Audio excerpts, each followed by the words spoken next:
샬롬, 주님의 이름으로 사랑하고 축복합니다.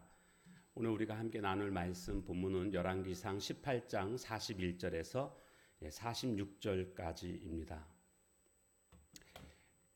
엘리야가 아합에게 이르되 올라가서 먹고 마시소서, 큰 비의 소리가 있나이다. 아합이 먹고 마시러 올라가니라. 엘리야가 갈멜산 꼭대기로 올라가서 땅에 꿇어 엎드려 그의 얼굴을 무릎 사이에 놓고 그의 사환에게 이르되 올라가 바다 쪽을 바라보라. 그가 올라가 바라보고 말하되 아무것도 없나이다. 이르되 7번까지 다시 가라. 7번째에 이르러서는 그가 말하되 바다에서 사람의 손만한 작은 구름이 일어나나이다.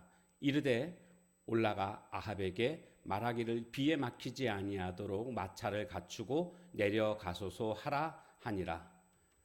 조금 후에 구름과 바람이 일어나서 하늘이 캄캄해지며 큰 비가 내리는지라. 아합이 마차를 타고 이스르엘로 가니 여호와의 능력이 엘리야에게 임함에 그가 허리를 동이고 이스르엘로 들어가는 곳까지 아합 앞에서 달려갔더라. 아멘.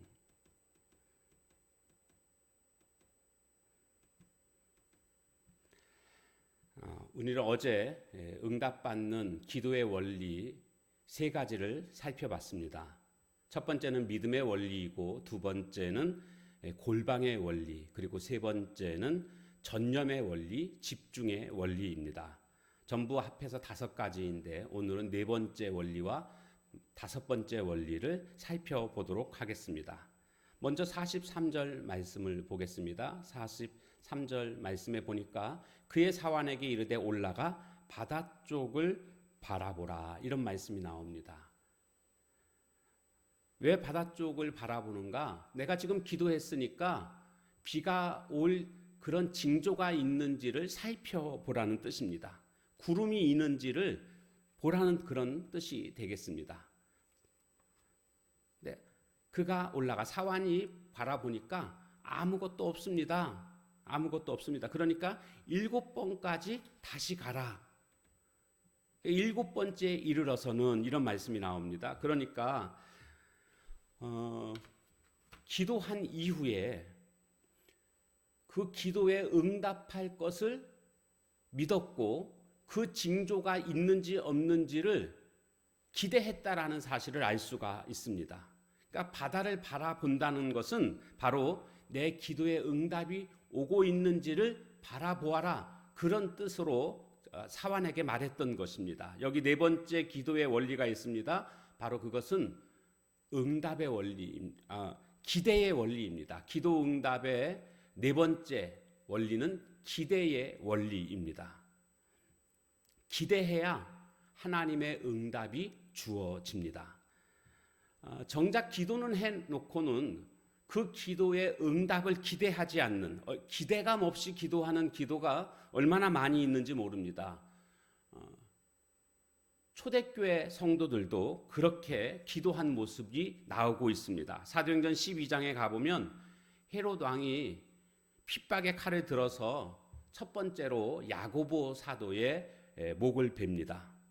그리고 나서 사람들이 환호하니까 이제 베드로를 처형하기 위해서 감옥에 가두었습니다. 12장 5절에, 사도행전 12장 5절에 나오는데, 그러자 예루살렘 교회 전체가 비상이 걸렸습니다. 그래서 이제 베드로 사도를 위해서 그들이 기도하는 장면이 나옵니다. 교회는 그를 위하여 간절히 빌더라. 여러분, 무슨 기도했겠습니까? 하나님, 지금 야고보 사도가 순교당했습니다. 그런데 이제 수석 사도인 베드로가 잡혔습니다. 베드로 사도가 만약에 죽게 된다면 우리 교회 무너집니다. 그러니까 하나님, 베드로 사도를 추록시켜 주옵소서. 그렇게 해 주실 줄로 믿습니다. 예수님의 이름으로 기도합니다. 아멘. 그렇게 그들은 다 기도했을 것입니다. 하나님께서는 그 기도에 응답하셔서 하나님의 특별하신 방법으로 베드로 사도를 추록시키셨습니다. 베드로가 나왔습니다. 천사를 보내주시지 않았습니까? 그래서 베드로가 나와서 사도들이 있을 법한 바로 마가의 다락방, 그곳으로 가게 됩니다. 대문을 두드렸더니 로데라는 여자아이가 나왔는데 베드로인 것을 확인하고는 문을 열어줘야 되는데 너무 기쁜 나머지 문을 열어주지 않고 집 안으로 달려 들어가게 됩니다. 그리고 사람들에게 베드로 사도가 여기 왔다고 이렇게 이야기를 합니다. 그러자 거기 있던 사람들이 뭐라고 얘기합니까?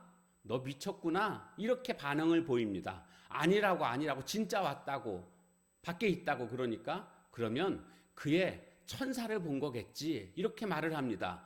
여기 천사를 봤다라는 것은 너 헛개비 봤구나 그런 뜻입니다. 지금 이들이 뭐 했습니까? 기도했습니다. 무슨 기도했습니까?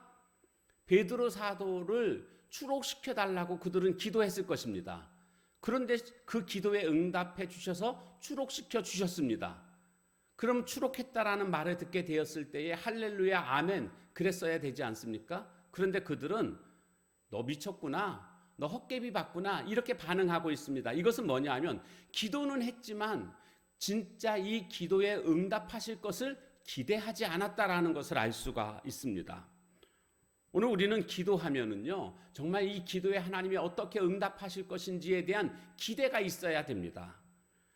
마가복음 11장 22절과 23절 말씀에 보니까 하나님을 믿으라 누구든지 이 산더러 들리어 바다에 던져지라 하며 그 말하는 것이 이루어질 줄 믿고 마음에 의심하지 아니하면 그대로 되리라 이렇게 말씀하고 있습니다.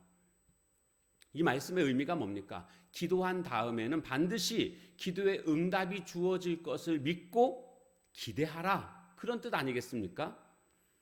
윌리엄 캐리라는 인도 선교사로 아주 유명한 분이 계시죠. 이분이 인도를 선교하기 위해서 많은 사람들이 나가려고 하지 않는 이런 모습들을 보게 됩니다. 하나님의 그 역사를 기대하지 않는 그런 심령들을 향해서 그가 했던 말이 있습니다. 하나님의 위대한 일을 기대하십시오. 그러면 하나님을 위해서 위대한 일을 시도할 수 있을 것입니다. 기대하는 사람만이 위대한 일을 시도할 수 있다라는 겁니다. 하나님은 하나님의 역사를 기대하는 사람 그리고 기도하는 사람에게 하나님은 반드시 응답의 축복으로 역사하실 줄로 믿습니다. 자, 마지막 이제 5번째 원리가 있습니다. 44절에 보니까 7번째 이르러서는 그가 말하되 바다에서 사람의 손만한 작은 구름이 일어나나이다. 이르되 올라가 아합에게 말하기를 이렇게 나오고 있습니다. 자, 여기서 마지막 5번째는 바로 인내의 원리입니다. 인내의 원리. 7번 기도했다라는 그런 말씀이 나오고 있습니다. 7번째 이르러서는 그럼 이 말씀 속에서 우리가 잘못 해석하게 되면 기도는 7번 해야 되는구나 이렇게 해석하면 안 됩니다. 여기 7이라는 숫자는요 히브리 문화에서 완전 숫자를 의미합니다. 꽉 찼다라는 그런 의미를 가지고 있습니다. 그래서 지금 7번이라는 숫자가 동원이 된 것입니다. 그러니까 이 말씀의 의미는 뭐냐 하면 포기하지 않고 계속해서 하나님의 뜻이 이루어질 때까지 완성될 때까지 계속 기도하라 그런 의미라고 할 수가 있습니다. 만약 7번 기도했는데도 불구하고 기도가 응답되지 않았다고 한다면 엘리야는 7번씩 70번이라도 기도했었을 것입니다. 낙심하지 않고 끝까지 계속 기다리면서 기도하는 것 이것이 필요합니다. 우리가 낙심하지 말아야 될 그 이유가 있다면 주님은 응답을 여러 가지로 그렇게 하십니다. 첫 번째는요, 예스로 곧바로 응답하시는 경우입니다. 열왕기상 18장에 우리가 보았던 엘리야의 기도, 엘리야가 불을 내려주십시오라고 기도했더니 즉시 불이 내리지 않았습니까? 이런 기도가 바로 예스라는 그런 응답입니다. 즉각적인 응답입니다. 그런가 하면 또 두 번째는 즉시로 안 돼. 이렇게 응답하시는 모습을 보게 됩니다. 그런 체험을 한 사람이 바로 바울 사도인데 고린도후서 12장에 가보면 바울이 육체의 가시 때문에 하나님께 3번이나 기도했습니다. 육체의 가시를 제거해 달라고. 그런데 즉시로 하나님이 응답하시는데 아니다, no 이렇게 하나님이 응답하십니다. 내가 받은 은혜가 족하다. 너는 가시와 함께 살아가야 돼. 그게 내 뜻이야. 이것이 하나님의 응답이었습니다. 이렇게 예스나 노는 금방 응답해 주십니다. 그런데 세 번째 경우가 있습니다. 이 응답이 제일 많습니다. 이것은 뭐냐면 기다려라. 이것이 하나님의 응답 방법입니다.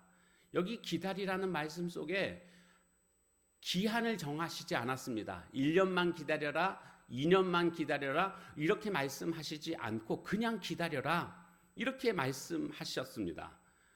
성경에 보니까 아브라함은 아들 이삭을 얻기까지 25년이나 기다린 것을 볼 수가 있습니다.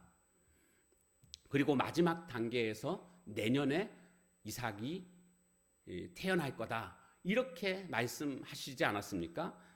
때를 알려주시지 않기 때문에 사실 이것이 가장 어렵게 느껴지기는 합니다. 그럼에도 불구하고 우리는 기도가 응답될 때까지 포기하지 않고 끝까지 기도해야 하는 중요한 기도의 원리가 바로 여기에서 나오는 것입니다. 기다리는 것, 포기하지 않고 기다리는 것. 그 5만 번 기도 응답을 받은 조지 뮬러의 전기에 보면 이런 이야기가 나오고 있습니다. 그가 그 자서전에 보면 그 1880년도에 설교한 내용이 나오고 있는데 지금으로부터 36년 전 1844년에 5명의 친구를 위해서 기도를 했다는 것입니다. 매일 기도했답니다. 아플 때나 건강할 때나 육상에 있을 때나 해상에 있을 때나 아무리 일정이 바빠도 매일같이 빼놓지 않고 기도를 했다는 것입니다. 그러자 1년 6개월이 지나고 한 명이 예수님을 믿게 됐습니다. 감사하면서 계속 기도했더니 그 뒤로 5년이 지난 후에 두 번째 사람이 돌아오게 됩니다. 그리고 또 계속 기도했더니 그 뒤로 또 6년이 지나서 세 번째 사람이 돌아왔습니다. 그런데 그 뒤로 24년이 지난 오늘날까지 아직 두 사람이 돌아오지 않았다. 그러나 이 조지 뮬러는 이 두 사람이 돌아올 것을 믿고 끝까지 기도했다라는 겁니다.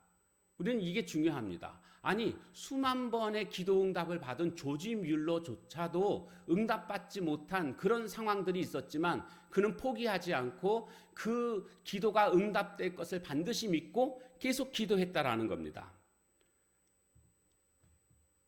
조지 뮬러가 세상에 떠나기 바로 직전에 네 번째 사람이 예수님을 영접하고 주님께 돌아왔다라는 그런 기록이 다른 사람의 전기에 보니까 기록되어져 있습니다. 그리고 마지막 다섯 번째 사람은 돌아왔는지 돌아오지 않았는지도 알지도 못한 채 이제 조지 뮬러는 세상을 떠나게 됩니다. 세상을 떠나고 난 이후 2년이 지난 후에 그 사람이 돌아오게 됐다라는 기록이 또 다른 전기에 기록되어져 있는 것을 보게 됩니다. 이처럼 하나님께 기도한 것은 땅에 떨어지지 아니하고 하나님께서는 반드시 응답하신다. 때로는 이렇게 기다려야 할 필요가 있음을 우리에게 말씀해 주고 있습니다. 갈라디아서 6장 9절에 보면 너희가 선을 행하되 낙심하지 말지니 포기하지 아니하면 때가 이름에 거두리라 라고 말씀하고 있습니다. 지칠 줄 모르고 기도했던 사람이 바로 엘리야 선지자였습니다. 엘리야는 기도하고 기다리는 그러한 모습을 우리에게 보여주고 있는 것입니다. 오늘 우리도 포기하지 않고 끝까지 기도하고 기다릴 줄 아는 자가 되어야 하겠습니다. 오늘은 두 가지 살펴봤습니다. 기대하라는 것입니다. 기도했으면 기대하십시오. 그리고 기도하고 기다려야 됩니다. 이 두 가지를 통해서 더욱더 우리의 기도의 사람들 되시고 기도의 응답을 받는 하나님의 거룩한 종들 다 되시기를 주님의 이름으로 축원합니다. 우리 함께 같이 찬양하도록 하겠습니다.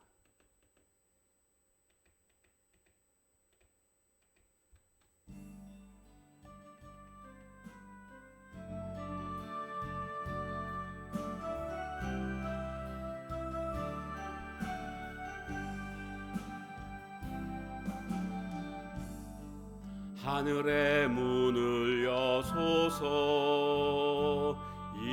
이곳을 주목하소서. 주를 향한 노래가 꺼지지 않으니 하늘을 열고 보소서. 이곳에 임재하소서. 주님을 기다립니다. 기도의 향기가 하늘에 닿으니 주여 임재하여 주소서. 이곳에 오셔서 이곳에 앉으소서. 이곳에서 드리는 예배를 받으소서. 주님의 이름만이 오직 주의 이름만 이곳에 있습니다. 이곳에 오셔서 이곳에 앉으소서. 이곳에서 드리는 예배를 받으소서. 주님의 이름만이 오직 주의 이름만 이곳에 있습니다.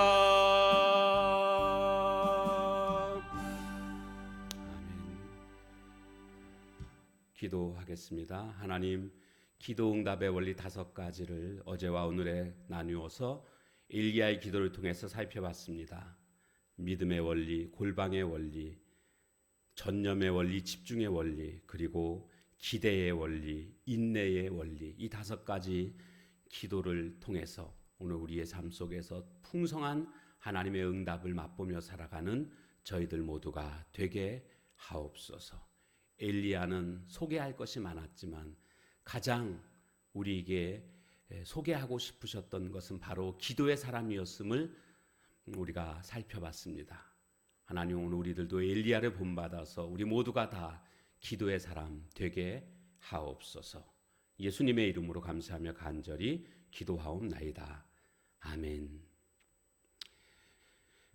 주신 말씀 붙들고 함께 같이 기도하는 시간을 갖도록 하겠습니다.